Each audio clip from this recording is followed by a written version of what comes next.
Hello, and welcome to Is It Worth It, where I take a look at action figures to see if they are worth the price they are given. And today we're going to be taking a look at the Effect Pack set called the Son Goku Part Set.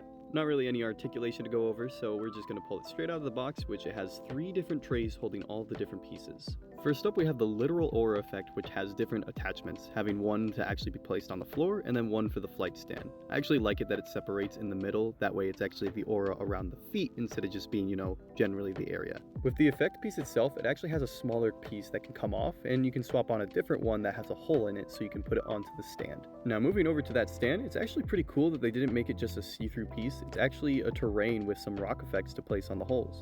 Now with this piece right here, you're going to need that to actually get the figure in the air. In order to do that, it just plugs straight into the base itself, but it's quite adjustable, having a lot of different mechanics to it. The way that it moves actually reminds me a lot of the Hasbro stands, but just make sure you have it locked in place into 2 of the holes, and then you'll be able to adjust it to whatever you need. It has little pieces that you can lock into place depending on what position you want it in. And once you do that, it's actually pretty cool. I do wish it was a little bit more adjustable because sometimes you can't get it in the perfect exact spot you want, but it's still usable. For the next part, it's actually the Kamehameha attachments, which there are some that actually have the hands attached to it with the stand to hold up the blast itself, but these ones are specifically meant for the legendary Goku. If you try it with different ones, they're just too small of pegs. Luckily, however, you can just have the blast effect be short like this, or you can put on the other attachment which is shorter, but it doesn't have any hands attached to it, so you can put it on any character. And lastly, for accessories, he has an extra head that has the hair more pushed back and a yelling face, which I do think the face sculpt does look better, and it is interchangeable with the previous Goku Super Saiyan head. And lastly, the pricing. It's $35, which yes, it is the price of just one figure, but it has a lot of usage that you can get out of it, with not just Dragon Ball figures, but